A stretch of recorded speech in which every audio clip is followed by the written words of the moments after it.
From Toronto to Tokyo, and from Thonia to Syrinx, this is The Basement, your companion to the Ready Player One novel.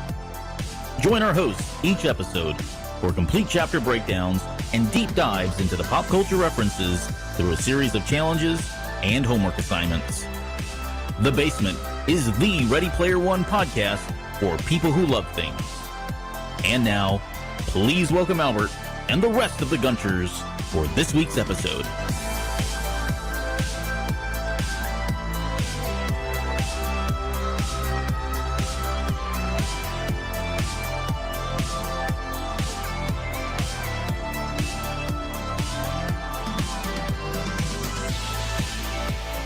Hello, Gunchers, and welcome to The Basement. My name's Albert Padilla, and this is episode 007, Chapter 7. So make of this whatever you wish. We are back. I know we took a small break there, small relatively speaking, but we're back to talk about this chapter and kind of get on with the rest of the show here. I want to bring on a very special guest, just right out of the gate here. I know you haven't heard from him since, I think it was right around episode 2. But please welcome back now a doctor, right? We're going to be talking about doctors a little bit later today, but now a doctor, Dr. Will 8-Bit. Will Wilkins, welcome to the show, sir. Welcome back. Good to see you, brother. How's everything going? You doing well there? Hey, I'm COVID-free for another day. It's all we can ask for. You know, there's a rumor going around that there's a virus of some sort affecting us. But so far, me and the family are doing well. Yeah, no good. Complaints. Glad to hear, man. Well, we're going to get into this. I want to thank everybody for joining tonight. This is obviously a live show that we're doing. It's obviously going to be recorded as well. We will continue. So let me just talk about kind of the show format going forward. Couple things. So one, we are obviously doing this live. We'll have the video feed up on YouTube. It'll be on Facebook, and we'll extract the audio from that and release that as a podcast. So everything you're seeing and hearing tonight will be available if you're a podcast listener as well. So that nothing changes there. We are going to make one slight change, maybe two slight changes to the show format. And really what we're going to do here now is we're going to have hopefully Will and I will be kind of like the primary hosts of the show. And then every week we'll cycle in a guest. And we're going to go right back to the well with a lot of the guests that we had on for the first 13, 14, whatever, how many episodes we did before we took a break here. So we'll do that. And so it'll probably be about 3 people, maybe sometimes 4 people. It just really depends on the content and, you know, how many people are willing to pay us to come onto the show. So beyond that, the other thing that we're going to do is just slightly change up the format a little bit. You know, a lot of the feedback, which has been great that we received over the last 2 years has been that, so especially when we went into chapter 6, it felt like we were kind of veering off a little too far from the content of the book. And some of that is partially our fault, but partially it's just the fact that chapter 6 was such a huge amount of pop culture references that we felt like we were really just kind of trudging through and trying to get through all of them and kind of touch on all of them. So the change that we're making is we're going to kind of start with a recap of the last chapter. We'll get a very quick summary of what kind of happened in this chapter, and then we'll tackle the pop culture references there at the very end. Now, throughout all of this, we'll try to intermix that whenever we can, but for the most part, that's kind of how that's going to look. So, I don't know. Are you good with that? Yeah, that works for me. I've got no problems. You're the captain of the ship, sir. I'm just along for the ride. Yeah. Let's go. Get your life vest on and just strap it in, buddy, because here we go. I'm ready to go. Are we going to talk about Nintendo? I'm ready to go. I know. I can see that there. You've got Nintendo. I've got D&D. That about says it all right there. So it's like I was asking you, is chapter 7 of choreography. Oh, that's what we're covering today. Yes, as a matter of fact, we're coming out of the gate strong with that. Yeah. How far are you in that book?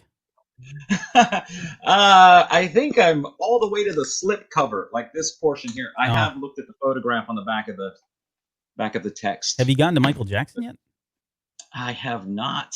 I've not gotten that's that's what I'd be looking for. All right, enough of that. Let's get on. I said we were going to talk about the book. Let's talk about the book. All right, so let's do. I'm going to do a quick chapter 6 recap, and then we will kind of talk about the chapter 7. So in chapter 6, it opened up with Wade kind of sitting in Latin class. He was bored, drifting away, as many of us do whenever we were in high school, and he's kind of thinking of the almanac. And he mentions that there's an exploit that he found in the school's library. I think he found it in his junior year in high school that allows him to kind of listen in and hear and partake in the almanac and all of its offerings anytime he wanted, even when he was in class. And I think for the first part of that chapter, again, we talked about this. It's just literally this diatribe of pop culture references from music and video games and TV shows and just name it. Right? It was everything that was important to Halliday, and he just goes on and on talking about all these things and how he kind of boned up on all of this stuff. And in the almanac itself, he at that point also he discovered there were a number of letters that had these slight imperfections, and that when he extracted all of those imperfected letters, he was able to kind of put this anagram together that read, "The copper key awaits explorers in a tomb filled with horrors, but you have much to learn if you hope to earn a place among the high scorers." And from that limerick, Wade knew that he had found the Tomb of Horrors, or that the Tomb of Horrors was where he needed to go next. The big question, though, was where. Okay, so that kind of brings us to chapter 7. In chapter 7, it's Parzival, Wade sitting there again in Miss Rank's Latin class. He's conjugating verbs, and he realizes that he's kind of has this moment of clarity that the planet of Ludus. The word ludus is Latin and it translates literally to school, but it has a second meaning to learn. So he ties the much to learn line from the limerick, and then he begins to scan the planet looking for the entrance to the Tomb of Horrors, or what he thinks could possibly be the entrance to the Tomb of Horrors.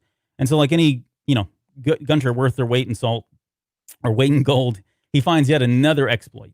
His high school is now playing a rival high school and a football team game that night, and as a way to kind of get there and travel, he goes out and gets his free ticket that teleports him to that rival school, which is not very far away from where he discovers where the Tomb of Horrors possibly could be. So he teleports literally on the other side of the planet, skips the football game altogether, and then he journeys over to the Tomb of Horrors and makes his way in. And that leads right into kind of our chapter. So before we get started, I guess what do you had? I mean, there's for you, Will. I mean, looking back at this, I mean, you and I. And I don't know how much we shared. I don't remember how much we shared about our past lives, but you and I went to high school together. In fact, that's where we met. And so we've known each other for at least 60 years. But how many times did we fall? I'm thinking of Miss Ladson's class probably more than anything. But how many times did we fall asleep in class? And I mean, I think it's pretty par for course that kids just fall asleep in class and nod off. And high school really is just kind of the epitome of that. I think I had more attention in college. But what other fond memories do you have of high school before we get into the pop culture stuff? Oh, is this why you invited me on the show there, Albert? I got Yes, stories. sir. I got stories. Is your wife asleep? Yep. Let's start with those first. So obviously we were the cool kids, being in the drama club and whatnot. Yeah, Let's see. nothing says cool like Dungeons and Dragons, right? Nothing No, does. go on, yeah. And we really didn't play as much Dungeons and Dragons as the average. We were more Star Wars RPG people, as I recall. But we're a much cooler breed than the average nerd. I'll say my favorite memories of us in school is because we had so many play rehearsals that ran late, was just having the school to ourselves after hours. Yeah. Like we finished play rehearsal like at 5:30 or whatever. And we basically had the school to ourselves for like the next 2 hours. And we used to run around. Remember, we used to run around with that gigantic camcorder? Yep. And we'd like make videos in the hallway. Yep. I used to love that. Like, don't you have those videos still? I do. They're right there. They're like literally right there. I'll load them up. No. I'm gonna need some kind of RCA to USB. I think I've got one of those too. Yeah. But yeah, maybe I'll throw some of that for your Patreons. Yeah, exactly. A little sneak peek of what you were doing back in high school. Boy, you don't want. I think there's one. I don't think I have a shirt on, if I'm not mistaken. And you're wearing a horse's mask on your head way before it was a thing on the internet. That's true. Well before it was a thing on the internet. That's very true. I forgot about that. Yeah. And one of the things I remember too, like as far as you were talking about, we had the school to ourselves. I always enjoyed when we had a set that had like bunk beds or beds, because we could just go nap once, go into the theater, go take a nap, crash there for a little bit, come back. I think we'd skip school and go take naps in the theater room or on the sets.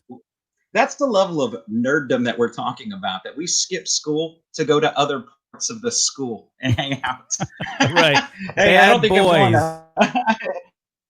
Look at us thugs. Yeah. No. We're definitely doing this. We'll have to tell, at some point we'll tell the story where I got arrested for being a gang member. But anyways, okay, yes. So let's talk about Latin class, because in high school I took French and you took Spanish. So William 1, I did take Albert us. I 0. did. I took a semester of Latin as You well. did. I remember that. Yeah, How's that Spanish paying off for you these days? outstanding. I go to Mexico regularly, I know. so Well, you do. yeah, yeah. Plus your You wife, know, her whole family too, right? I mean, right, right. My wife is, native, so I think they are ESL for the most part. But when I look back, the Spanish I learned in high school has served me so well working in Mexico. I mean, I don't know how many times I've had to say "La vaca hace moo" in a meeting. That's the level of Spanish I was getting down with. yeah, yeah. All right. So the other stuff I think in terms of back to the book, I mean, I think about like the Oasis, and I think about like some of the protocols that were in place where it didn't allow you to curse, you couldn't start fights, and I think we talked about this on one of the earlier episodes, but it is a really cool concept. Like I don't know that we'll ever get there, at least in my lifetime, that we get to this kind of point or get to something like that. But it would be really cool. I think it'd be very different if you could impose those types of restrictions like that. But I don't know. Is that too like, I don't know. I don't want to say 1984, but having locking down somebody like that. I mean, I guess if it's only in school, I mean, you're already kind of locked down as it is. You don't really have a lot of rights, anyways. But did you see anything wrong with that? Do you feel like that, like the Oasis and the way it was designed, kind of impeded on your ability to kind of be who you are? Because I guess I get the feeling from Wade too that was part of it. I mean, there was things that were obviously like no nos, right, no fighting, that kind of thing. But it did feel like that thing was really locked down, and I don't know. It just feels like it would get in the way of your own personality and growth as a kid. But maybe not. Maybe I'm overthinking it. What do you think? No, I agree with you 100%. There's no way you could go through high school with that set of rules to have something that structured. I mean, just even the idea of all the schools being relatively identical, except for the exteriors of the school. I mean, just think about us, like how we went to school and who our high school rivals were. Like even the shape of our rival high school mattered to us, right? They're a big circle. It was a big circle Yeah. structure. Joke was, hey, if you go to Holmes, your class is right around the corner, seeing how there were no Right. cars on the building. Right. So I think beyond that, if you think about the purpose of high school beyond the education, right? Because even though I've gone to school for a long time, I'm not the social development that you have in high school is far more invaluable than what you take away from the text, right? Absolutely. Like I always Yeah. go back to you know, that scene where shoot, what's the name of the freaking movie with Matt Damon? Like his first big movie with Oh. that with the lady that everyone thinks attractive, but I think has a like the jawline of Howie Long.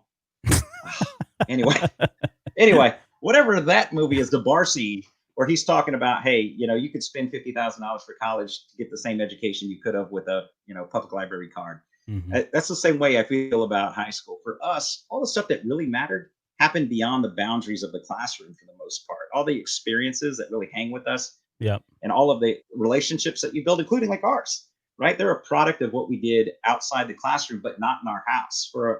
We were not kids that grew up with a lot of money, like most people aren't. So that was basically our world. That's what we had.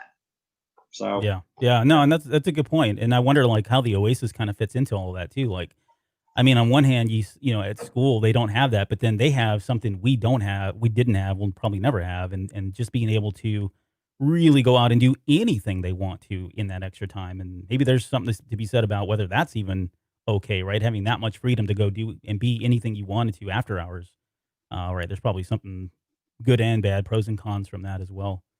No, it's not Toy Soldiers Imperial Moonwalker. I hope that's not the one. That's not the movie we're talking about. Good Will Hunting, is that the name of the movie? yes, Good Yes. Will Hunting. Thank you. Circle gets the square, sir. I'll take Congratulations. Ben Affleck for 500, please. Okay, who's the worst Batman? Oh, whoa, party foul. Okay, so let's. I'm All right, so taking Val Kilmer's nipples way over. yeah, that's true. We're not a nipple Batman here. Um, and then the other thing that was interesting about Chapter 7 that stood out to me was this whole concept that Wade like couldn't get anywhere and he was so poor. And I thought to myself when I was reading it, and certainly as part of the review, I was thinking that is so like very high school, right? We all knew the one kid that had who got the vehicle or who had a vehicle first. And then there were times when we were just so freaking broke we couldn't do anything.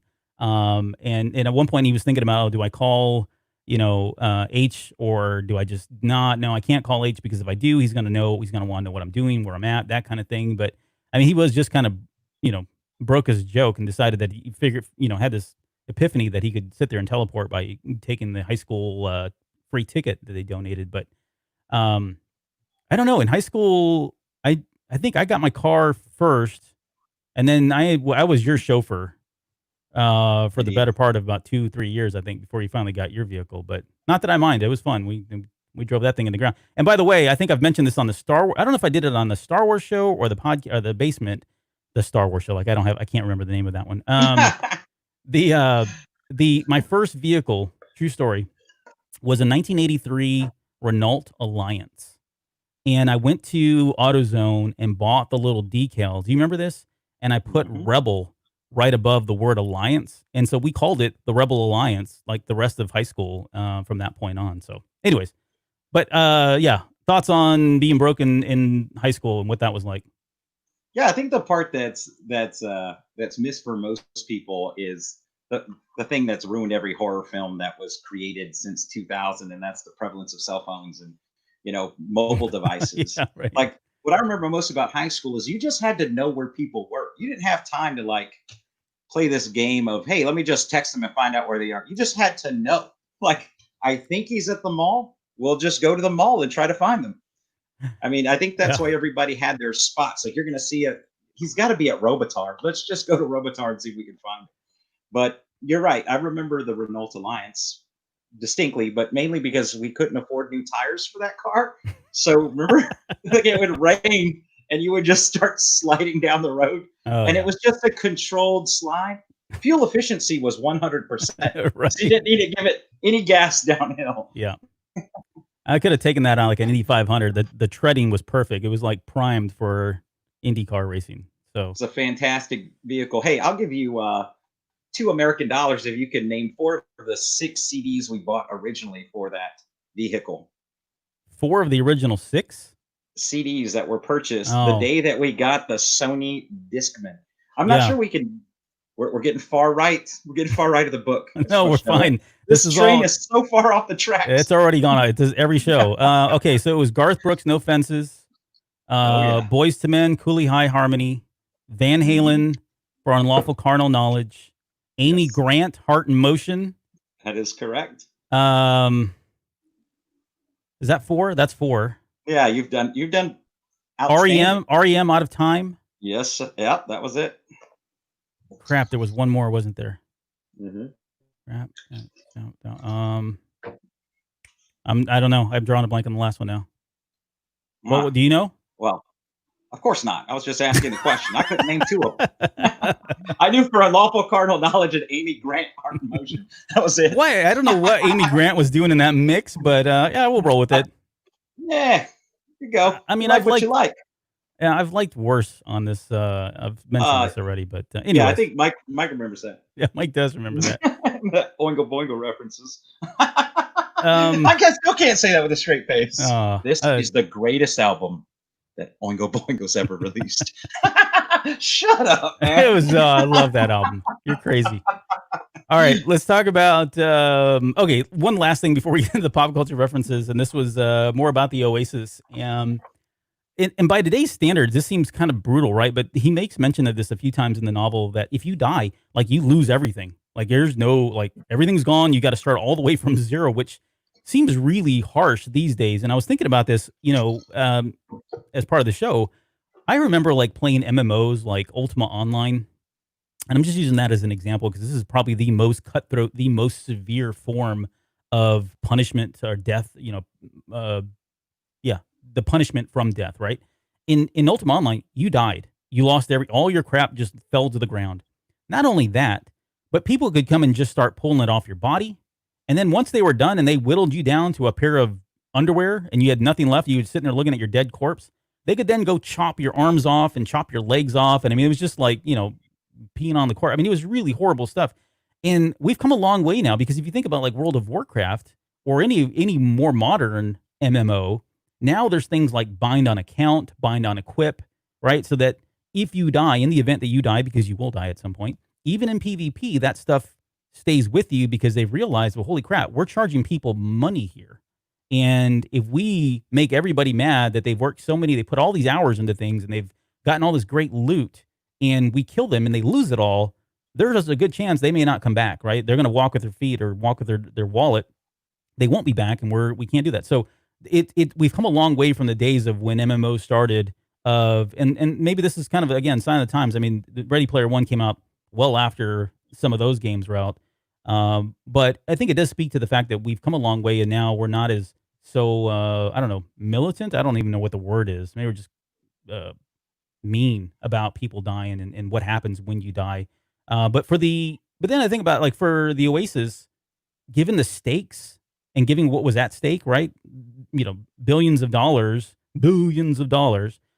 There's probably a reason why you would lose everything, why you would reset everybody back to zero. So I don't know. Any thoughts around that before we jump into the pop culture stuff? So I'm an old school gamer. I am. So I am a big fan of you die and you lose everything. So when I look at the way that movies are played, I'm not a crotchety old man yet with a cane, but I'm on it. Right? Get off my lawn. Yeah, you're getting there, though. I think my position on games is you have to be able to risk something. If you're looking at it like philosophically, my position is, if you're the value one places on life is only measured by what value one places on death. So without death, life has no value, and without life, death no value. So they have to be balanced in some way, because if they're not, what ends up happening is, not to get too deep, we'll go back to the video games. When we look at the video game side of things, think about how it's changed the way that tactics are employed when you play video games versus the way that those same tactics are utilized when you go to a real world situation, right? So yeah. I've served in the military and I've played all the Call of Duties, right? And there are plenty of speed running players that run around with a knife and just stab you as soon as you spawn and just keep on trucking, right? That's not a very effective tactic ever doing it in real life. But the reason it works there is because you have absolutely nothing to risk. If you take all of the risk of death out of playing a video game, then there is no value in the reward of completing it. I'm not going to be able to respawn, or even if I'm playing through the story mode of a game, and I recently played through The Last of Us 2, and I'm only going back like 30 seconds and I'm not losing any of my inventory. So I could just play as reckless as I want. If I want to see the way that somebody just jump off a building, or I just stand there and let a clicker kill me, because it's not really going to affect me in the long run. I'm not going to lose anything. Right. So it's, for me, I guess I'm a bit of a purist, and I'm still that guy who wants to play with one quarter and see how far we could go. Because ultimately, to me, that is the game of the test that we're trying to get past. Right. I mean, you remember that when we played in arcades back in the day, it was whoever the rock star was. It didn't even matter what game it was. It could be just the worst. For me, I think it's probably, I don't know Tempest is probably my least favorite arcade game. But if somebody was a rock star on it, I'd watch them play because it was fascinating, right? I'm not watching anybody stream any video game that they're playing for the most part, because at the end of the day, you're not risking anything. Yeah. Well, no, and I think Imperial Moonwalker says it best. Yes, that was spoken like a true Mega Man fan. You got one life.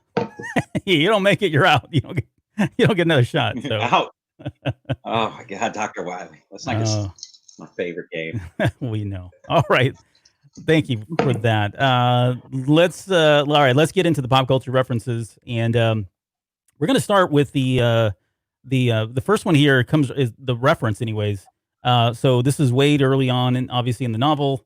He says, whenever we're doing tedious verb conjugations, I always got the lyrics to an old Schoolhouse Rock song stuck in my head: to run, to go, to get, to give, verb, you're what's happening. And this is Schoolhouse Rock. We've talked about this before. We had, in fact, I think it comes up a few more times as well. So we're not going to really get into Schoolhouse Rock itself, but I really did not remember this one as I was reading through the novel until I got to the video feed, the footage of it, and I got to this image. Like, it was immediate. Immediately, I remember. Well, this is the superhero. So the Schoolhouse Rock video for this one, it's obviously about a verb and how do you conjugate verbs and that sort of thing. But the story is, it's got a little mental story in there. It's about a little kid, and he goes into a movie theater, and he's got these dreams of like these visions of becoming a movie star, and this is how he sees himself later on. So this is him like all as a superhero or whatever. But the point is, I didn't remember the song, and I read this thing a million times and never went back and referenced it until we got to this chapter. But it wasn't until and even as I'm watching, I'm going, yeah, okay, this site looks vaguely familiar. I mean, this is 1974, so I was all about 1 year old. I didn't see these until like probably 78, 79. But I did not really remember this again until I got to this picture, and I think it's the chest hair. I think the chest hair What? is what really like hit it home. Like I remember this going, that's kind of gross. This guy's got chest hair. And this is me as a 5-year-old. But okay, whoa, keep your shirt on there, buddy. We're not. This isn't play along. I got no chest hair. I can do nothing for you.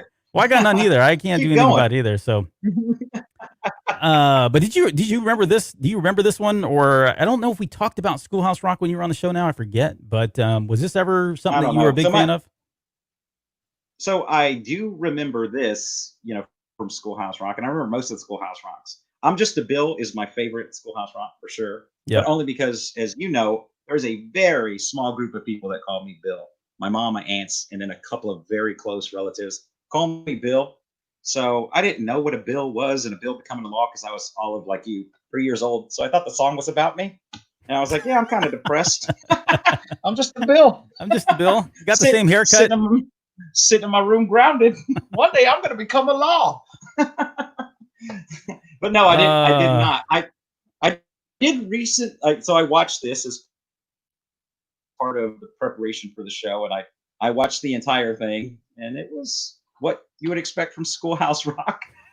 Little trivia I found out was that the background vocals for this Schoolhouse Rock were provided by the Pointer Sisters. Really? Like anytime they say bird in the background. Yeah. And then they went to what? Jump and a couple other big time show. They kind of took off in their early 80s. But yeah, I knew they did stuff before. I couldn't honestly tell you what they had done before. Now I guess I do. They did Verb. So all right. Well, this was a very quick reference. We're not going to, belabor this one by any means. Let's go to the next one here. So let's talk Harry Potter. All right. So first off, guys, listen. We're not going to talk about Harry Potter all in because this is really what I know. I lied to you. What I'm here for, sir. I lied to him and told him the whole show is going to be about Harry Potter. Let's go. So Harry Potter, 1997 to 2007. J.K. Rowling. Well, I think we all know what Harry Potter is. Hopefully, we all do know what Harry Potter is. But the reference here is each Oasis public school had a bunch of different athletic teams, including wrestling, soccer, football, baseball, volleyball, and a few other sports that couldn't be played in the real world, like Quidditch and zero gravity capture the flag. So, sir, I will have you know, I'm going to correct you right there, in all respect to Ernest Cline. Yeah. But I have seen many a Quidditch match on the old internet as of late. There are plenty of grown men running around with brooms between their legs playing a form of Quidditch. I've seen it. I was going to ask you about that because I have seen it as well. I've seen that people, I'm aware that people do it, but I've never actually watched live, real person, in-person type Quidditch games. And I've got a lot of questions about it and how that works. But anyway, so we're going to talk about Quidditch in just 1 second. I guess just quickly on Harry Potter. I mean, we all know the story. There's 7 books in total. This thing has sold over 500 million copies. I think only in the U.S. alone, if I'm not mistaken. Maybe that's worldwide. I don't know. It's a lot. But 8 movies, over $8 billion in those movies. Countless video games and toys and merchandise, flamethrowers, whatever they've done so far with the Harry Potter name on it. And then in 2010, we got the first of 4 Harry Potter theme parks, and there's a 5th one that's coming, I think, next year or something in Beijing. I think they're doing another one. So they've got 5 of them here. So it's huge, right? I mean, it's a massive. I mean, we could do a whole podcast alone just on Harry Potter, which there are plenty of. So we're not going to get into all of that, but I think just quickly, if for whatever reason, if you don't know what Harry Potter is, I'm going to give you my summary and then I'll let Will kind of fill in the blanks. But essentially, it's about a bunch of kids. They want to be wizards. They go to a school. They get caught up in some serious black magic stuff. I think there's a chosen one. One's like a badass at spell casting. There's a ginger, a dude without a nose. I think that's about it. How am I doing? What else? What did I miss? Is that that? That was fantastic. That was a perfect retelling. It was the bard has spoken. You're welcome. You don't even you don't even need to read out novels now. Just there you go. You're welcome. So my question is, who are you talking to? Like, who is on the internet that is just sitting there going, "What's a Harry Potter?" Yeah, I know. Right? Like, who is it? I don't know who you're talking to. I got a question for you, since you are far more Ready Player One versed than I am. Is this the latest pop culture reference that appears in the text? Because you say 97, but 97 was the original publication of Philosopher's Stone on the UK side. Right. And so it was about a 2-year flow before it became a cultural phenom, right? So I'm going to give them 99. Is 99 the latest pop culture reference that appears in the text? It may be, and I know I should know this, but I'm really trying to think hard about. I mean, there's some songs in there, some references to like musicians and stuff like that. Obviously, directors that have done works past all of this. But in terms of just references, I would have to go do some research again and look that up. But I want to say it is one of the later ones. And I have some thoughts around this because if you put yourself, like, think about the time period that this was all kind of happening. Rolling success came at a time when kids weren't reading, right? They were not reading, period. This was all video games coming up. Everybody was, that was TV. I would say Netflix, but you know what I mean. Reading was just not something that was happening. And the one thing that she got a lot of criticism for, and people were really pushing back on her, was like, or I don't know, I wouldn't say criticism, but they were mind blown by the fact that she had written these novels that were huge. I mean, we were like pandering to kids and giving them these little skinny things with large text and pictures. And here she drops these tomes of books on these kids, and they were picking up and reading, right? She was breaking all the rules here. And the phenomenon that came with Harry Potter, I think, and this is pure speculation on my part, and I'm trying to rationalize this, trying to justify it, but my thinking here is that Ernie Klein at the time, he's writing this and he's thinking, man, I'm a starving artist. I'm trying to write a book here. I hope that one day that, my book can really break out like this. And it was just so in that moment, or in that time period, that when he was writing this was a phenomenon that was happening that no one had ever heard of, no one had ever seen before, and probably will never see again. And I think he just wanted to capture it. I think he wanted to capture that moment somehow in his book. And so he throws this really loose reference in there because if you really think about it, there are a lot of things that if the Oasis really did exist and we're, 20, 35, 60 years later down the road here, there would be a lot more, I would think, in the Oasis, right? They would probably be leveraging a lot more than just this one small reference to a game at that, right? Of Harry Potter. But that's my 2 cents on why that was there. I'll buy that for $1. RoboCop, good reference. So let's talk about Quidditch though, because I don't know. I mean, I've never played any of the video games, and I don't even know how many there are. Like, I was working at a video game store, and it seemed like they were always releasing these things, and there was a number of them that are out there. Did they ever release just a Quidditch game? I think they did. Yeah, there is an actual Quidditch game out there, right? But did those ever do well though? I mean, did they really capture like? I remember in '99, in 2000, I had a board game for Quidditch, and you had to set it up. It had like little pieces that stood up, and you had to move things around. It was really awkward. It was terrible, but it was, again, everybody was really hyped up about Harry Potter time. But has it ever been successfully translated over into a video game? I don't think so. I mean, I think if you look at video Joe Hands of successful adaptations of literary works to video games, probably on one hand, I can't even think of one offhand. Yeah. But if you're talking about movies, you probably could get to 10, but it's a tough nut to crack, right? At the end of the day, I think that video games that are centered around movies are doing the same thing that the ET video game was trying to do, just in modern times. Right. You're trying to ride that wave of pop culture and hope that the following carries it enough to sell 1 million copies. Yeah. I just don't really care. I don't. So what are the rules? Like, I know there's a snitch. Right. You got to catch that snitch. Is that it? That's it, right? Yeah. That's You play the All right. game, catch a snitch, you So get snitch, imagine you if win. you, yeah. So each team has 7 players, right? So Okay. you've got a steeper, and then a keeper, which is like a goalkeeper. You got 2 beaters, right? And these guys have bats, and they hit the bludger. All right. And then you You're have 3 making all this chasers. up. You're making No, this up.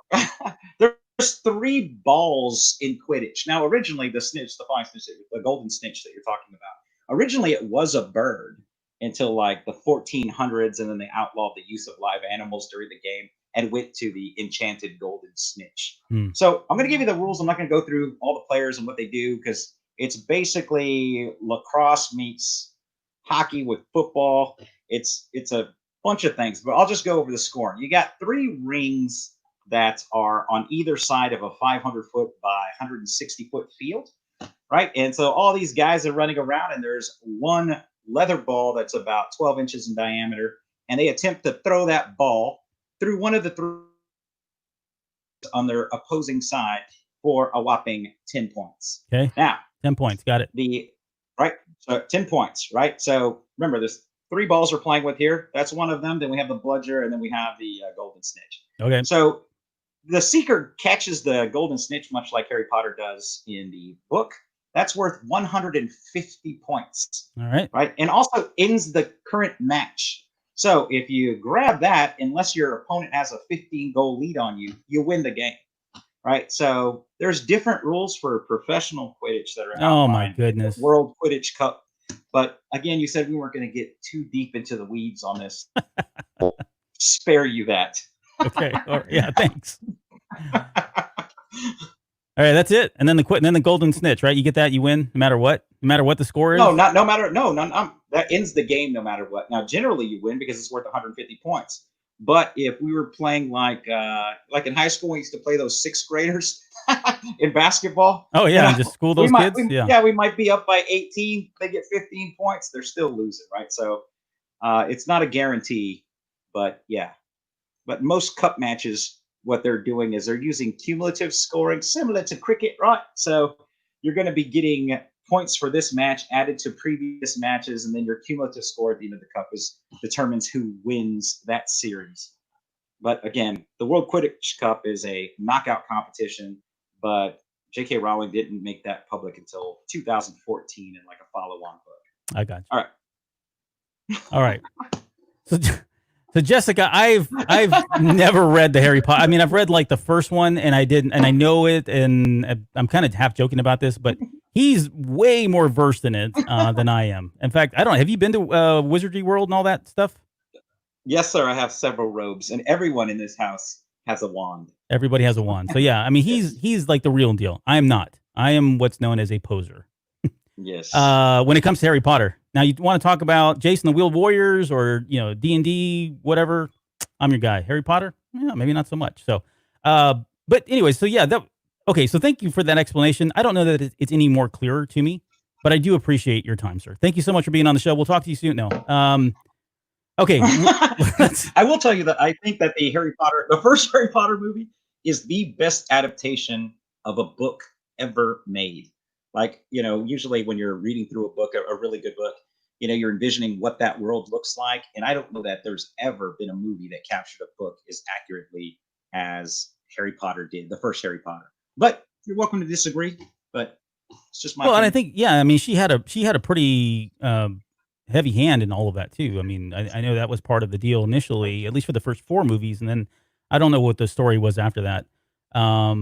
But yeah, I mean, yeah, I can see where, I mean, and that's the right way to do it. I mean, you could argue that was kind of the same way. I mean, you and I had this conversation offline with Ready Player One about whether or not, what was that like for Ernie Klein? I think he went into the movie deal as well, saying, I really want a part of this. And he did, as one of the writers along with Mr. Penn. But there were just some limitations, whether it be technical or, more importantly, licensing, that we couldn't get the novel on the big screen like we were all hoping. But all I'm saying is I'm drawing a parallel between the two here. Again, she really wanted to make sure that whatever was put on the big screen, whatever Warner Brothers said they were going to deliver, she signed off on and was approving because that was her baby.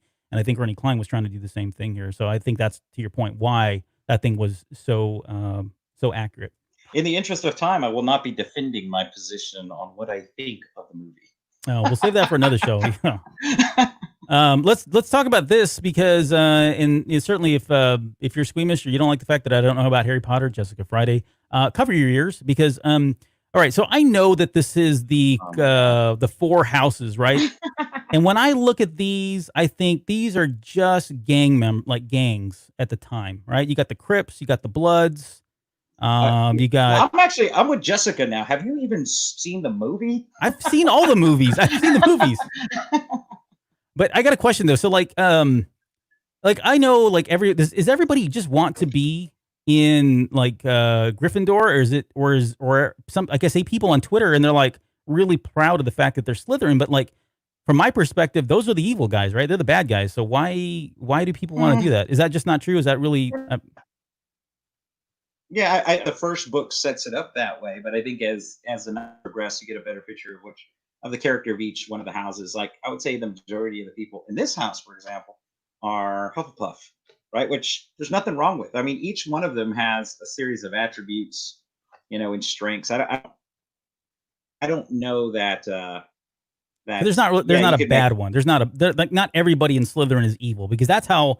Again, I read the first novel. I didn't read any of the other novels, and I'm not ashamed of that. not But everyone, but they are definitely the most evil. shady. They're shady. Yeah, They're like the chaotic neutral or true neutral class of Dungeons and Dragons. Yeah. indeed. All right. All right. Well, we're not going to talk about this anymore. I will. I'll tell you what. I am going to do the what house thing. What is that? That link. I hear I sound Oh like an my God. old curmudgeon again. But I'm gonna do that internet thing. Get on my I'm phone gonna get on my phone. and type in the inner Googles and find out something about this Miss Potter. I'm going. What are you doing? I promise I will do the Harry Potter test and see what house I belong in. With my luck, it'll be Slytherin. Watch, I don't even know what the other one is. The Wolves. What are they called? Wolfpack? Oh, my Werewolves of God. London. Now the wolves are Lycanthropes? those are the bad guys in The Last of Us. Oh, my God. Okay, we're way off topic here. Different reference. So for a reference that is that small, boy, we really did spend a lot of time on Harry Potter, didn't we? Okay, let's move on. And I want to talk about this. And no, it's not Mario Brothers, although that is Super Mario Brothers. But we're going to talk about Capture the Flag. Hmm. You see what I did there? I do want you to know this Capture the Flag? player is No. terrible. Look at that. 1,000 I know he's points, not going to make no it. He's not going to points. make it.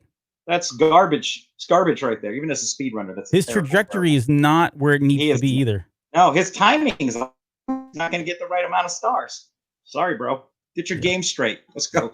All right, we're going to talk about Capture the Flag, and here's the reference. Each Oasis public school had a bunch of different athletic teams, including wrestling, soccer. Oh, yeah. Okay, it's the same one that we just read before. Hey, look at that.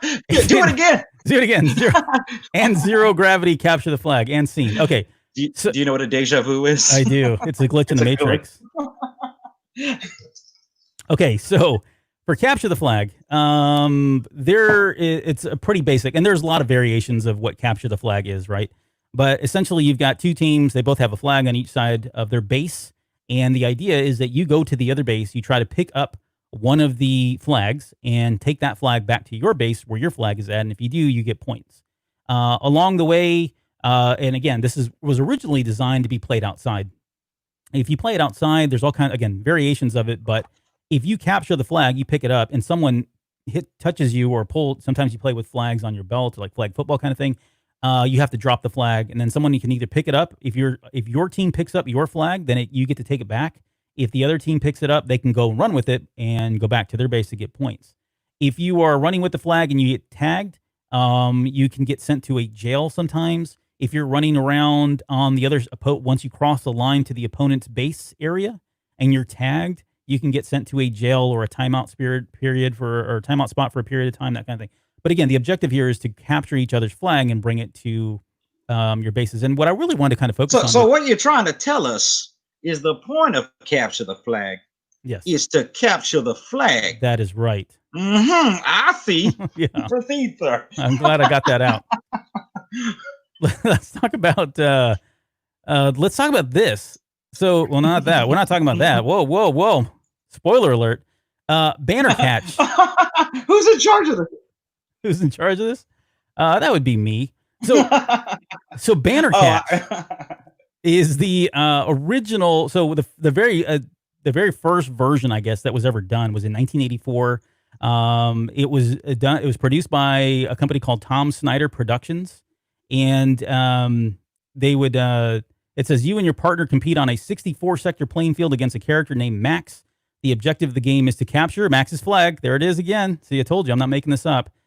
With your robots and carry it back to your part of the playing field.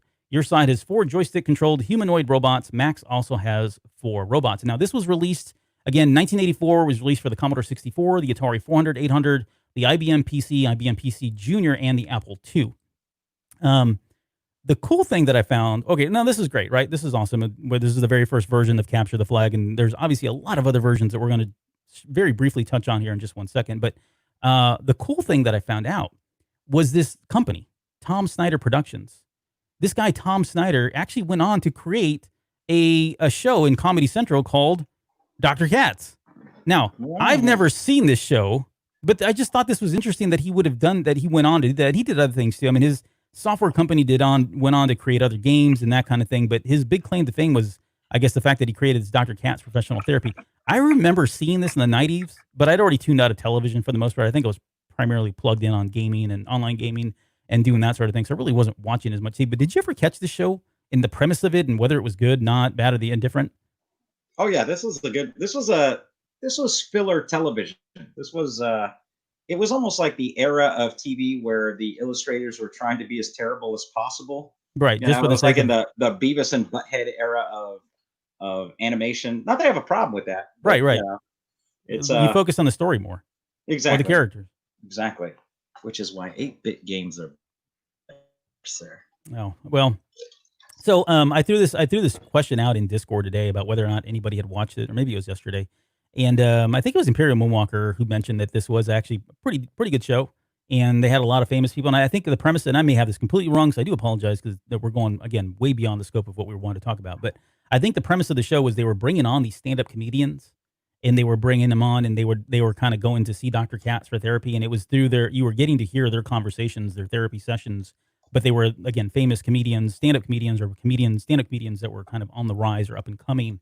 And so they had a lot of guests. If you go look at the guest list, there's a ton of people in there. I'm not a big stand-up comedy like fan, or I'm a fan, I just don't follow all of the stand-up comedians. So anyways, that was really it. The fact that he went on to do this after he did Bannercatch and had that successful software company, I thought was interesting.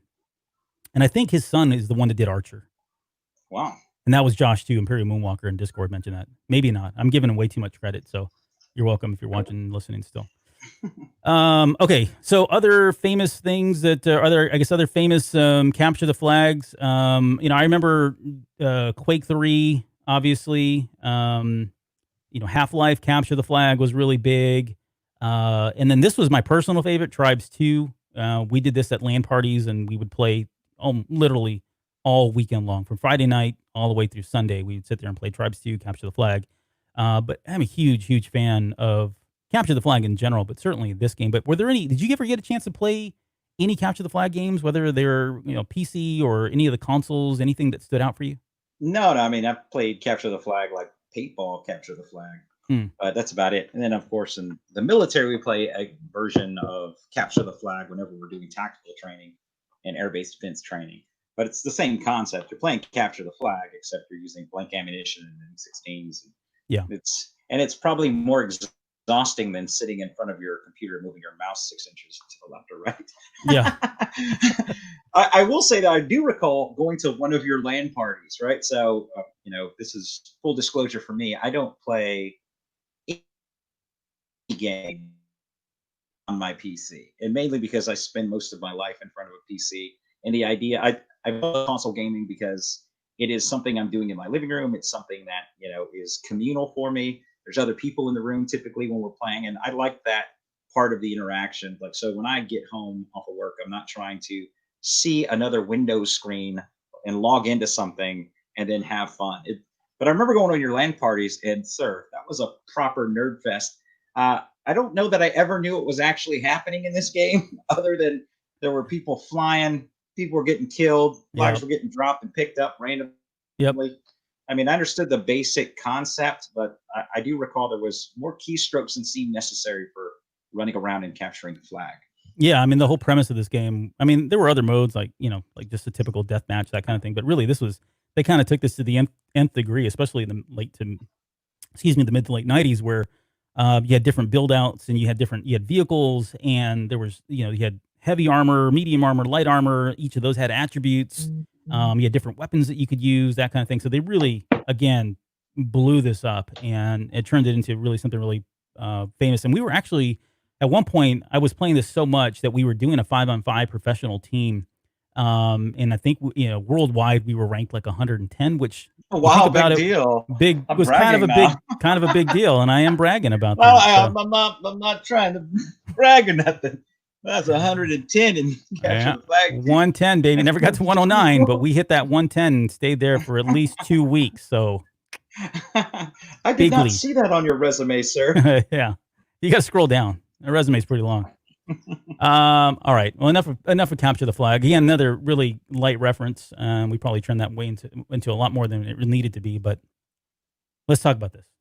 Oh, do we have to? Yeah, we're going to talk about Doctor Who. Man, So Doctor Who is here. So he does make reference. He references Doctor Who, and he says school had only been out for a few minutes now, and so there was a steady stream of avatars filling into the teleportation terminal. He says terminal, but the teleportation terminals.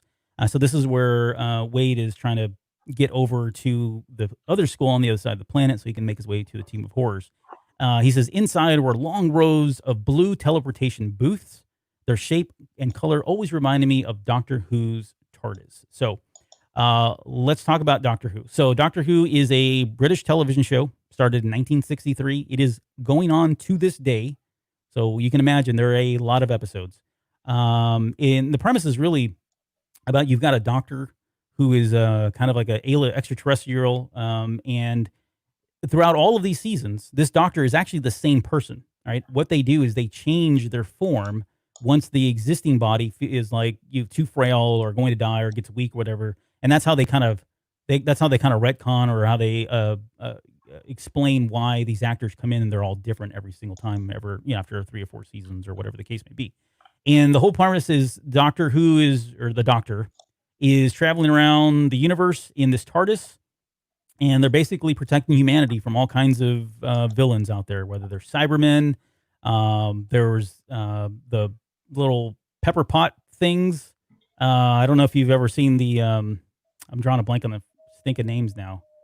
Man, I can't remember what they're called now. The Daleks. The Daleks are the bad guys. They look like the like a pepper pot, which is like a fancy British term for salt shaker. It's got a plunger. It's got a mixer on it. You feeling this? I'm going to say I've been to England more than a handful of times, and I've never heard a salt shaker called a pepper pot.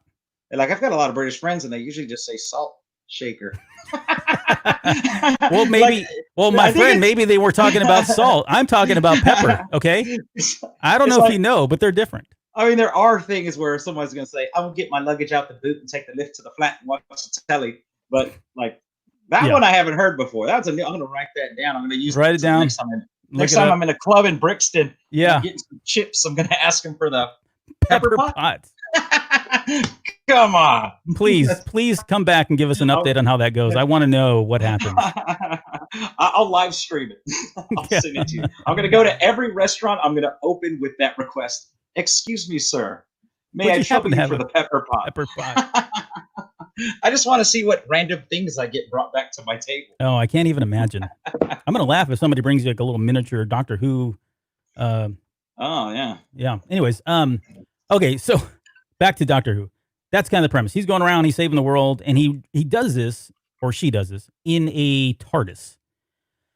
And that's really what we're going to talk about here in a second. But, Doctor Who is another one of these things that I did watch as a kid, only if there was nothing else on, right? Because as a kid, especially growing up in the 70s and 80s, if television was on, you just watched it. We weren't really picky about what was on. It was Dad's show. It was my show. It didn't matter. If I had the opportunity to watch TV, I was going to watch it. So when this thing was on, and there was nothing else on that I wanted to watch, I would watch this. So I'm familiar with it enough that I, have a relationship with it, but I'm not one of these really strong Doctor Who fans. and I don't know what the real big disconnect for me is. I think more than anything, and I don't mean this by any means, it is not a slight, but this show is so very British.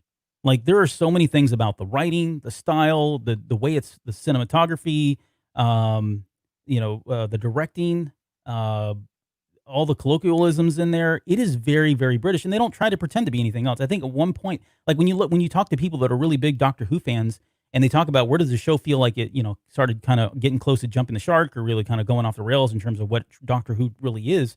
They will mention there are a couple seasons or maybe episodes that it felt like it became too American, and so maybe that's why I never really connected with it. I will say though that ever since like I think probably more recently or the last 3 or 4 Doctors, this show has really gotten a lot more popularity, has gained a lot more momentum. There's a lot more fans now, both here and across the pond, kind of thing. So, so again, I guess I mean it is a very British show, and it's certainly come a long way as well in the special effects. It's really difficult to watch some of the older episodes because they feel very cheesy. But I will say this: like I do like Matt Smith and I like David Tennant, and I think both of those guys are outstanding as the doctors and that they play. But let me ask you: did you ever watch Doctor Who? I know you were kind of grumbling there at the beginning, but I guess this isn't your thing. But have you ever tried to sit down and watch any of these episodes, or have ever had any interest in trying to watch Doctor Who? I mean, I watch plenty of BBC, and there's some British shows that I absolutely love. Doctor Who just has never been one that I could get into. It almost feels, because of the way that they do continuity within it, it's not digestible. They do are single episode digestible is the way I would look at it. Right? They don't use the former X File model where they have some episodes that are monsters of the week, but they still have this overarching storyline for the season, right? And those storylines, they've done a really good job over the last 30 years of connecting those stories, which for me, it's like diving into the middle of it's like trying to dive into Lost in season 3 without watching the first 2 seasons and Yeah, trying to figure out what's going on. And so it can be I think overwhelming. Yeah, I think no, my OCD doesn't allow me to get into a show in the middle of the show, right. right? Like if I'm at a hotel and I turn on TV and it's a show that I haven't seen and it's something that piques my interest, at the point that it does, I turn the TV off, right? And then I immediately go try to find all of the shows so I can watch it sequentially. It's just I think I have like this innate need to start putting things in order and watching things in order. Yep. So for me, Doctor Who, it's almost chaotic to think about trying to put it. But I will say that my favorite thing about Doctor Who is that the TARDIS inspired the phone booth from Bill and Ted's Excellent Adventure, which is an excellent film. Excellent film.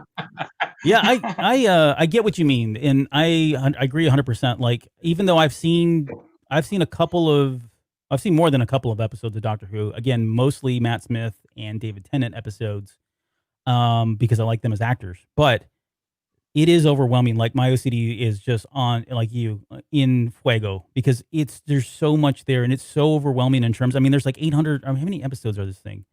861 episodes, right? I mean, that's a lot. Mm. And I'm one of these completionists. Like, I feel like I got to go in, I've got to watch all these, and there's realistically no way. And so I just go, you know what? That's not me. I'm not gonna. I don't have the time to invest in it. I'm probably never gonna get into it. And even though it may be very well, it is. I mean, there's a lot to get from it. I'm sure. So Um, I look at it almost like the equivalent of the British version of Star Trek, right? So yeah, yeah, Star Trek, for example, is so ingrained in the pop culture of Americana, you never actually have to have seen like one of the Star Trek movies to get references related to it, which makes it digestible for the average American consumer. You could put in an episode of The Next Generation, and most people are going to know, whether it's through memes or something, who the characters are, or at least generally what's happening. And I think that the average person in the UK could probably do the same with Doctor Who, because you're going to see those references and those celebrities beyond the confines of the show. So it right. just becomes it's part of their cultural identity. We don't really have that same feel with Doctor Who here in the US unless we're actively out seeking it out. Right. Yeah, and So there are a lot of people. I mean, the popularity of like BBC America has gone and that started like around 2000 and just gone completely nuts, right? And with the advent of the internet and media being available to us literally on demand, that certainly has helped. I think Doctor Who gain the popularity here in the U.S. That it certainly has today. And I think one of the other things too, just two quick things before we talk about the TARDIS. Two other things that I've always really liked and respected about Doctor Who. I've always loved the doctors themselves, and there's some bad apples in there, and that's not why we're not going to debate this about which is best and what's not. I think in total there's 14. I've got you can see all of them there. It doesn't include Peter Cushing, who I know was in one of the movies, and I think I've heard this is, well, he's not really canon. It's funny that they use that word. But anyways, so one of the things I've always loved was all of these doctors, and they've all got their flaws, and they're all very quirky at times, and some of them, I think the quirkier ones are the ones that have always resonated the most with me, and so that's why I kind of like those guys there. I mean, look at David Tennant there; he looks hilarious. But so that's one, and then the other thing too that, and love it or hate it, maybe this is one of the things that can turn people off, and this is one of the things that I think it gets me that becomes overwhelming to me too, is this show is so ever evolving. Like they never really paint themselves in a corner, because if they do, they just explain it a different way. They just kind of roll with it and say, "Oh yeah, well that's this now, and that's that now." And so for me, there's like it could be anything, and the fact that this TARDIS and this kind of segues into the TARDIS itself, right? You've got basically a way to travel not only through space, but this thing travels through time. It can travel through dimensions into like parallel universes. It's grown from seeds, right? It's not like something that somebody built. It's got a living consciousness that manifested at one point during one of the seasons, if not a couple of seasons, I think, where it actually manifested into this like human being type character, and she was going back and forth with the Doctor, and there was kind of almost like I don't know if it was a relationship that really manifested, but that was kind of it. They were kind of having this Hey, relationship. Albert, to Yeah, know that for someone that doesn't watch Doctor Who, this picture you have up right now, yeah. it looks like an expanded universe cast of characters for the board game Clue. That's what it looks like to me. I'm gonna say the guy in the first row in the middle with the noose in the study. What is Yeah, happening here? I didn't see that. Yeah, I can see that. That's all that's happening here. Yeah, yeah. It's You probably got you got Will Ferrell up there. I don't know who these people are. You got one of the Three yeah. Stooges. You got Mo right there. He's the second guy. I'm probably offending half a country right now. Yeah, you probably are. But so this idea, so the TARDIS, back to the TARDIS, a living consciousness. It's the way the TARDIS is set up is like it looks like a police box from like 1963, but they explain this as though as it looks like something from the time. So if it was to go land somewhere else, it would look like something similar to that in that time frame. But because it landed in 1963 originally, it looks like a TARDIS. And then the question comes up, well, how come it's never changed? Why has it never changed since 1963? And again, this is where I'm talking about where they go, oh, well, we'll just explain it this way. Well, it's got a bad chip, right? It's got a chip that's malfunctioning and it can't change. And then later on, the Doctor's like, well, I don't want to change it anyways. I kind of like it. I'm fond of it. And so it's just that in itself, the way they're built, their ability to kind of just keep going and continuing with the story and rolling with it, I think is there's something there to be said about it as kind of a positive trait as well. But anyways, the TARDIS is what was mentioned. We've got a couple of different ones. I mean, for the most part, you can see right here, it hasn't really changed, right? Everything from 1963 to 2010, it looks like a little bit stockier, a little bit taller. Wish it was a baller. But for the most part, I mean, it's the same thing, and it's iconic. I mean, there's dresses and I mean, you name it. They put this TARDIS just on everything at this point. So, all right. Any other final thoughts before we move on from Doctor Who? When you say they, what they are you talking about? They being the writers. Oh, okay. I just noticed. Did you see this? We've got hold yours up there. We've got. Yes, sir. This was not planned. Mugs. This was not It was planned. not. We both have classic Game Fest mugs because we purchased them together when we went to Classic Game Fest last two times. Although it got canceled this year, so well, it technically is still on, but my guess is it's going to be canceled at some point. It's going to be canceled. Hey, I'll tell you what your viewers can guess is what we have in our cups because it's far different. Yep. And I'll just drop the hint that mine's coffee. So there you go. Oh wait, what? Mine is not coffee. Mine's coffee and it's decaf. So how about that? No. All right, let's talk about our next reference, and we're coming up here at the very end. We don't have very many left here. Let's see the reference of the wave. So there is a reference here. It says, and any empty seats in the stands. So this is when Wade is kind of talking about these virtual or Oasis type matches, whether it's Quidditch, soccer, football, that kind of thing. And he says, and empty seats in the stands would be filled with randomly generated NPC fans and would wolf down virtual sodas and hot dogs while cheering wildly. Occasionally, they would even do the wave. And so, as I was looking at this, I thought, you know what? I wonder what, just out of curiosity, what is the longest wave that's ever been recorded? And we won't get into the history of it because, other than it originated, I think, at a game that Mexico soccer team was playing. But the record was recently broken on June 23rd, 2019. So just last year. And this was at the Rocket League Championship Series, Season 7 Finals at the Prudential Center in Newark, New Jersey. The audience there set the longest continuous wave at 28 minutes and 38 seconds. And this is it here. I mean, you can kind of see these guys. They're doing the wave, and what they're doing is they're counting down the record.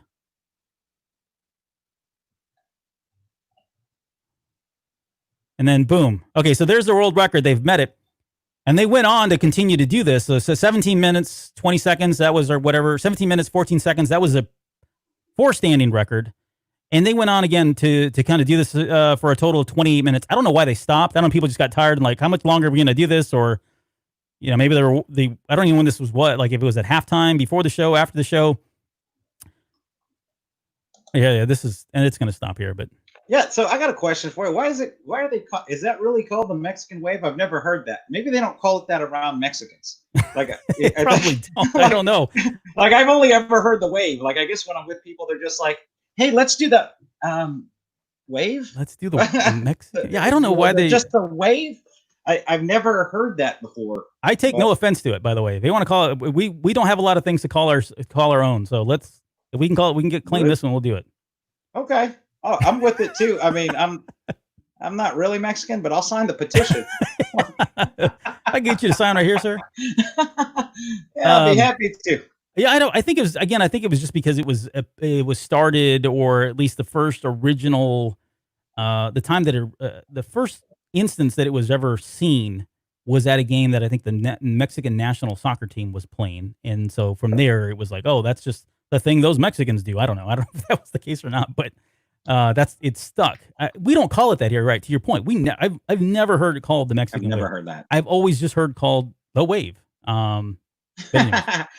Jeremy nailed it, right? Like no one ever wants to do the wave, bro. But when it gets to you, you still do it. You still give the half. Yeah, you got kind of half-hearted. You gotta give the half wave, because you can't be that. Like, you want to be the guy. Like, I want to be the guy that's just going like, "Oh, dude, I'm not gonna do this." But then when it I don't know what it is. Like, there's some random, I don't know what chemical in your body is like, no, we're totally getting up when it gets to us. And the closer it gets to you, the more you're not going to be able to fight. So I'm gonna have to get up and do it. Yeah, I mean, it's just the anticipation, right? The anxiety of, oh crap, here it comes again. I mean, imagine you're 28 minutes in this thing, doing this for 28 minutes. I would not participate. That's a good opportunity for a restroom break. Although I love me some Rocket League. There's no reason for it. And besides, they always start the wave whenever I've got like popcorn and a hot dog and I've got a drink. There's no, dude, we're not doing this right now. Come on. Yeah, I just sat down. Ridiculous. With food. Yeah, I just paid $30 for food that has a street value of $1.12. Ridiculous. What? I don't. So here's the other thing too. Is like I didn't know what Rocket League was. I know you do. Yeah. But and then I saw that's just soccer, right? Soccer with vehicles. Is that fair? It's kind of fair. So I'm going to have to recant my earlier statement, because something I will watch, and I'm not talking about individual streams, but I do watch Rocket League. It's fascinating, and I also like the one-off videos. Like, my favorite Rocket League videos are whenever like a pro goes undercover and then like tracks down trolls that are playing in a game, and then does 1v1s with them and just absolutely smokes them. Yeah. And then and then he grades them on how well they're talking smack during the game. It's fantastic. Those are my favorites. Yeah, and these guys are professional gamers. So I'm assuming they're making millions in sponsorships and all that, right? I don't know what they make, but I mean, so I would say I can name more than 3 Rocket League gamers by name. Right there, it's fun to watch, but it's basically soccer. The physics have gotten a lot better since when it was first released. But yeah, I do enjoy that. Cool. I'm glad somebody does. Okay, let's talk All about those cats do. All those Mexican all waivers. those Mexican waivers. Let's talk about our penultimate reference here. This is a Alice in Wonderland. So in here, yo Z, what are you up to? Jerking off the Lady Hawk? He flashed his Cheshire grin. Give me a shout. And so Cheshire grin was where I pulled this from. Now, I have a picture, obviously, of Alice in Wonderland, and this is the Alice in Wonderland that I grew up with because it's the Disney version. And I honestly didn't even know there was other versions out there growing up. But I will say that in the process of doing research, it never dawned on me. I didn't realize this, but the Cheshire Cat was not something that originated with Alice in Wonderland. And there's a whole. I mean, people have written papers on the origins of what a Cheshire Cat is and why it's called a Cheshire Cat and all of that. So I want to get to that in just 1 second. But so for everybody that doesn't know, Lewis Carroll Is that the pronunciation, by the way? Is Cheshire it Cat? Cheshire? I mean, it's after the Say it city. again. It's a city in.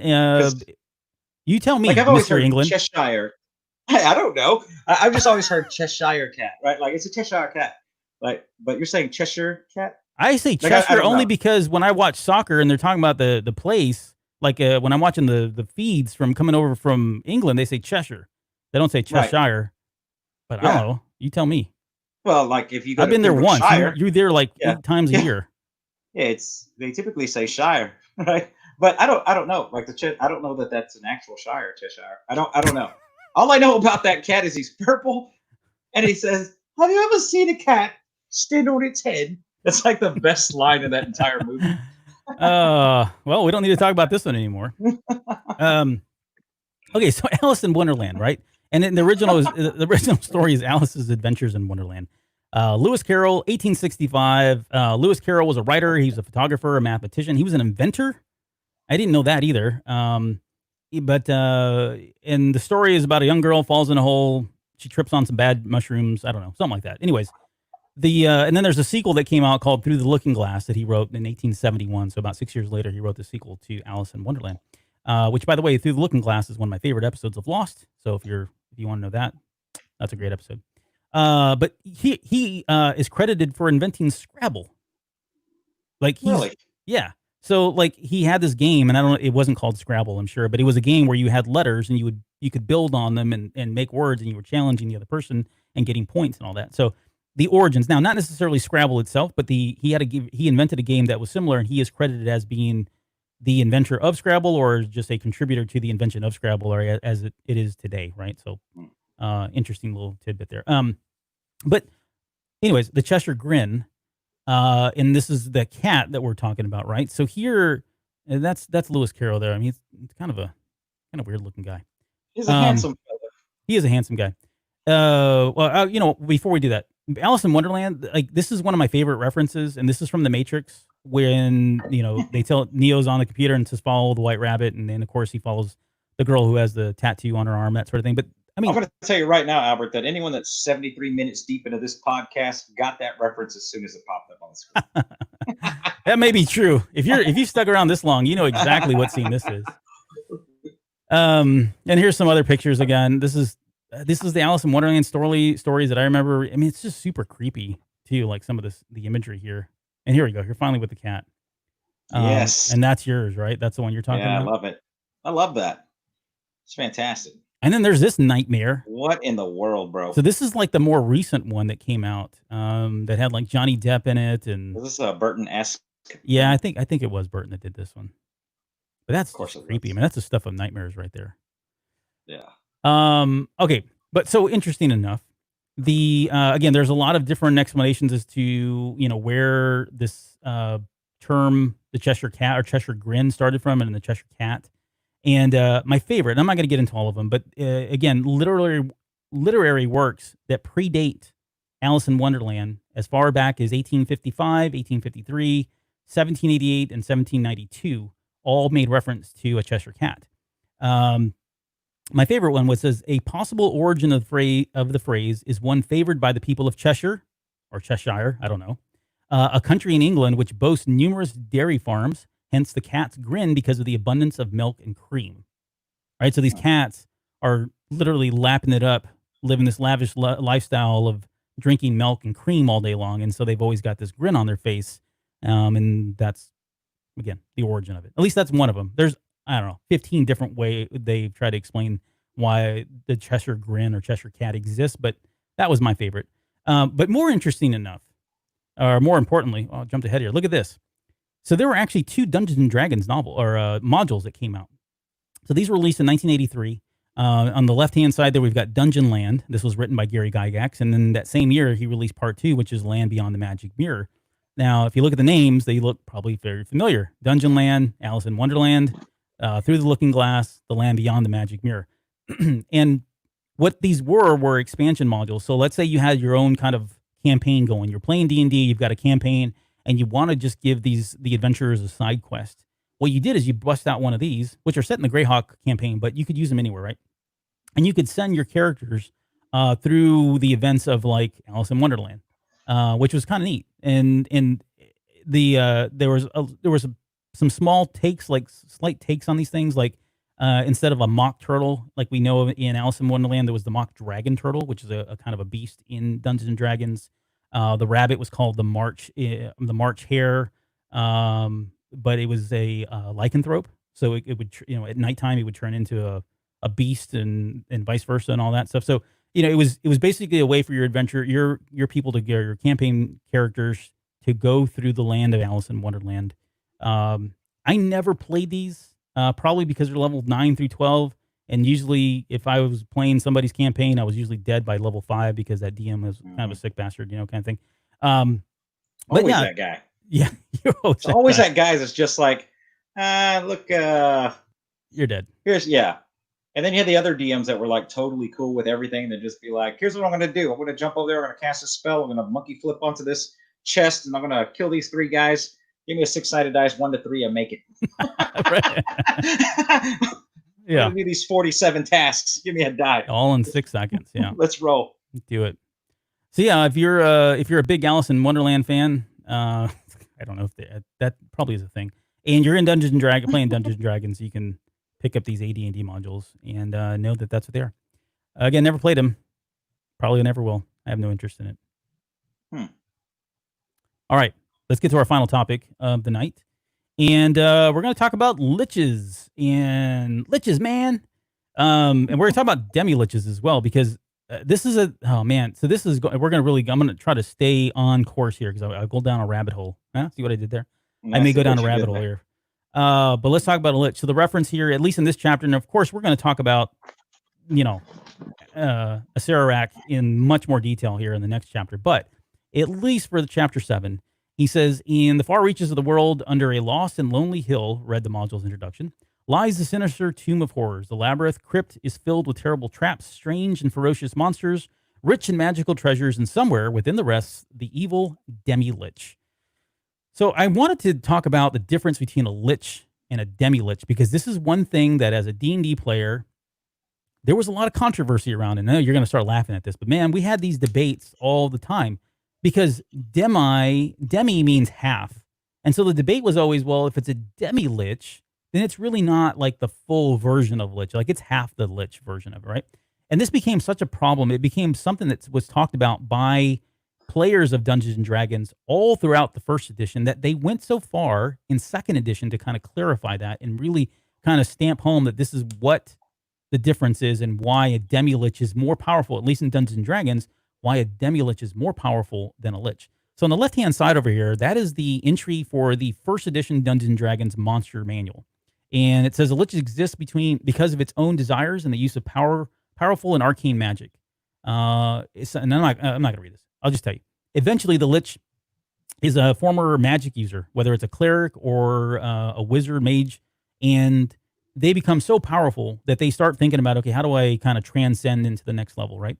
And so they go through a whole set of trials and things that they need to do in order to become this undead creature. And eventually, once they've gotten to that phase, their next phase of evolution is to go into the demi-lich mode, which becomes not necessarily like a god mode, but they're even more powerful at that point. And all this kind of really translates into, being immune to things and the amount of damage that they do. And that's kind of what you kind of see here explained.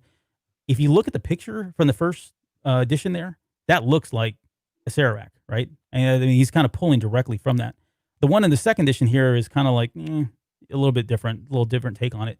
But their faces are jeweled, so they replace their eyeball. They eventually they replace their eyeballs with like really big jewels.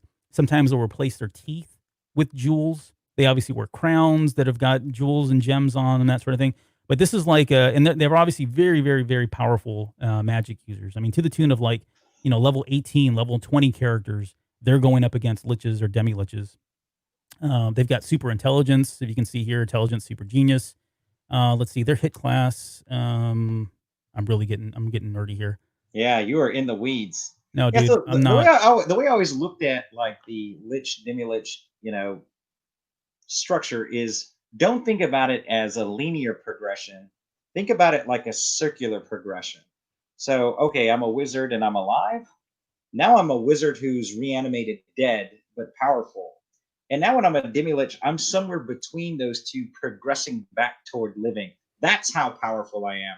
That I am not only reanimated dead, but I'm a demi-lich that has enough power to come back toward being alive and sitting between those two planes. Which I always thought that that's how they distinguished them, to say, yeah, man, that's why they're more powerful. Yeah. No, you're very close, because they actually go to another plane of existence at this point when they reach Demi-Lich. But here's we don't need, I'm not going to read this thing. Trust me. This is like a wall of text, literally a wall of text. But there is a and let me do this so that you can, if anybody's watching, they can kind of see what we're talking about here. But the like that helps. It says the Demi-Lich is not, as the name implies, a weaker form of the Lich. Rather, it is the stage into which the Lich will eventually evolve as the power which has sustained its physical form gradually begins to fail. In most cases, all that remains of a Demi-Lich's body are a skull, some bones, and a pile of dust. And again, I'm not going to read the rest of it because it really starts getting into more of the powers and all that stuff. But again, they were really trying to address this misconception that because if something was a Demi-Lich, that it was not necessarily as powerful as a Lich, and they try to address this in the second edition. So that's really the only thing I had to kind of talk about there. But Demi-Liches throughout pop culture, like these guys were always at the very end of stuff, right? I mean, they were always the final boss. And I've got some of my favorites here that I want to talk about. This is Arthas. For anybody that plays World of Warcraft, you probably know who this is. So this is my favorite expansion, the Wrath of the Lich King, which was just awesome. That whole storyline was great. But this is Arthas. He's the Lich King. This is Rasputin from Anastasia. Do you remember this? This was 1997's Anastasia, and they make mention that he was a Lich. Now, not as nearly as scary as some of these other ones here. Let's see, what else do I got here? I have, so this is the Black Cauldron. Did you ever watch the Black Cauldron? It is the worst of the Disney films, and Oh, you're crazy. Move on. I'd rather watch Song of the South than watch that. So this is the Horn King. You're crazy. This is the Horn King from the Black Cauldron. This scared the crap out of me. I was like a teenager, and I thought, man, this is a little horrifying. No. As a teenager, no way, bro. Okay. I think I'm gonna animate this some way. Okay. This guy scared the crap out of me. You remember this? Yes, I do. This is the Lich from Final Fantasy I for the NES. And that takes us back to 1987. We played the crap out of this game. All right, I'm going to see if you have all the liches that need to be on this list. I don't think I do. There's so many of them. Yeah. And that's really all. This is the Lich King. So this is Serac in the cover of the original Tomb of Horrors module. So you can kind of see him there. He's got the I read some trivia that is not actually him. That really? This is a reanimated mummy that at some part in the module is a fake king, right? Oh, it could be. It could be. Yeah. I know exactly what you're talking about too.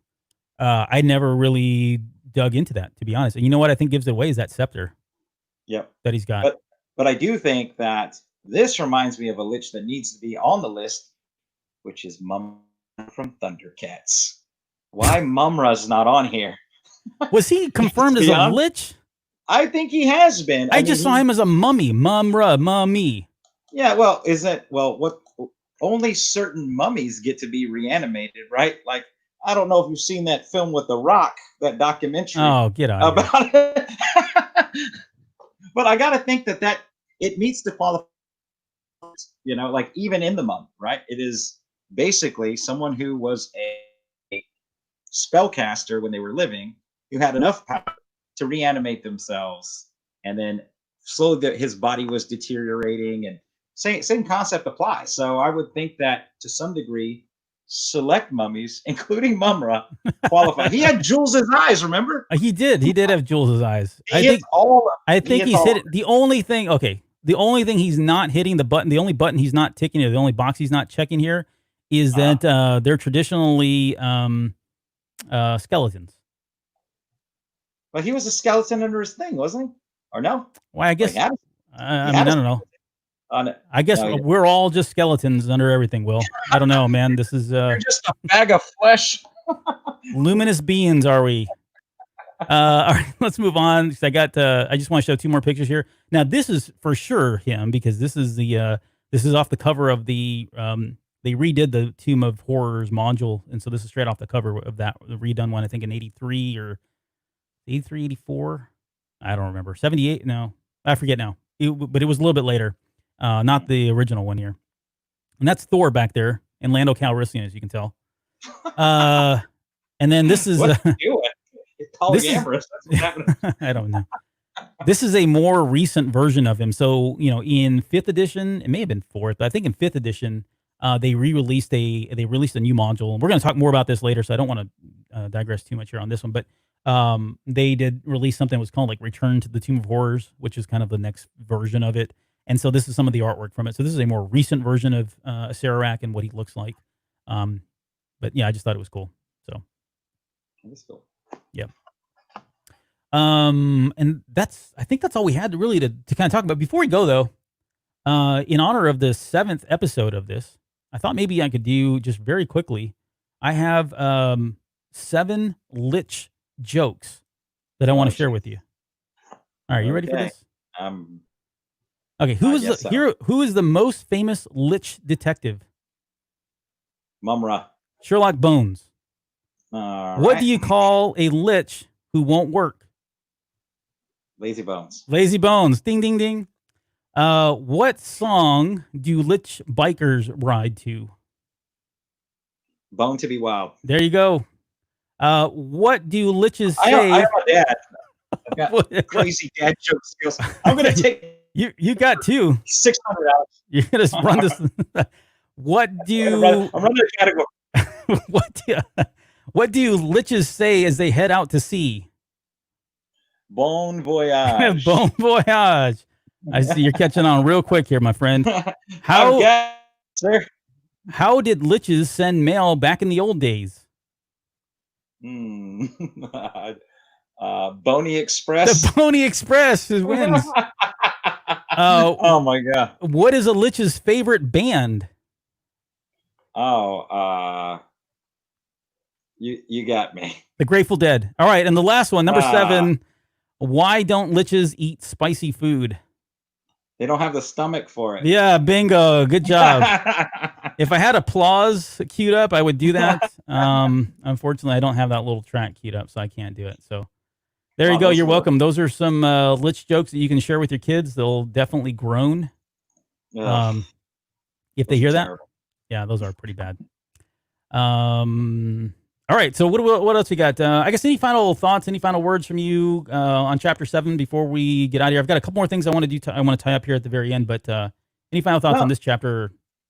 I got to say, I'm impressed that we were able to get the show to 90 minutes on chapter 7, because it is probably the shortest chapter in the book, or at least one of them, right? And it's not chock full of pop culture references like we saw in chapter 6. So it's almost like you got to exhale a bit in this chapter before you get ready for chapter 8 and everything that's coming up for the rest of the story. So that's pretty good. Now, the way I look at it is I probably could read chapter 7 out loud in less than 12 minutes. Yeah. Yeah. So you could have read chapter 12 and then just come to the show late. That's exactly. Yeah, absolutely. All right. So sorry, I didn't mean to throw that up there. Okay. Before we go, yeah, thanks for doing that. And yeah, again, I agree. we'll figure out how we're going to trim this down. I mean, we're trying to keep the shows at about an hour, hour and a half at the very at most, because I know some of the original shows went 3 hours long, and I know a lot of people enjoyed that, but it's a lot of work. So, and I want to get through all of these as quickly as possible without really. I don't want to jeopardize it. I don't want to short on anything, but I definitely want to try to trim it down and get a bit leaner on some of this stuff. So, okay, before we go, I do have one just quick shout out. This is for TFlu44. I just want to say to Terrence, thank you so much for sticking with the show. I mean, this guy has been a Patreon member even when we weren't doing shows for almost a year. He was still a Patreon member, and he did so because the Patreon money that I get actually goes to keeping the shows online. So, that costs money to keep them up there. And so he was continuing to support the show even after we stopped and we weren't doing episodes. So a huge shout out for sticking around and for always being super supportive of this. I had an opportunity to go up to Dallas. I kind of commute for work to Dallas every once in a while. And before COVID-19 hit, I actually got an opportunity to go up there, and he lives in the Dallas area. We got to have lunch. And so it was the first time I met somebody who was a really big supporter and listener of the show in person. And we had a great time. And it was just awesome to kind of hang out with him. So thank you again for all your support, and for everybody else. Everybody that's been just asking, when is the basement coming back? When is the basement coming back? I mean, I couldn't tell you how many times we've heard that and how many times I heard that. And so I said it would come back. It's back. We're going to stay back, and we'll continue to bring more shows to you. So again, final thing before we go, if you want to follow us, you can follow us on Instagram, Twitter, YouTube, and Twitch, which is coming a little bit later. I want to do some retro gaming there and start recording that. But you can find us at The Basement RPO. You can find us on Facebook at / The Basement RPO. We do have a Patreon page where you can donate money, again, to help keep the lights on. I'll put a link in the show notes for that as well. And then we do sell T-shirts if you want to wear that. Maybe I'll throw one on next time here. But I've always liked the logo because I created it, but it's actually a cool logo. But yeah, if you want to do that, you can get on TeePublic as well and pick up some merch from there. If you want to follow me, I'm at Albert M. Padilla. And Will, is that your Twitter? Where are you at there? That is my Twitter. Twitter, at Dr. Will 8-bit. So that's going to do it for us. You got any final words before we get out of here? No, it's good to be back home again here in the basement. Cool. Thank you, everybody who tuned in for today's show, and we'll be back next week to hit Chapter 8. So we'll see you then.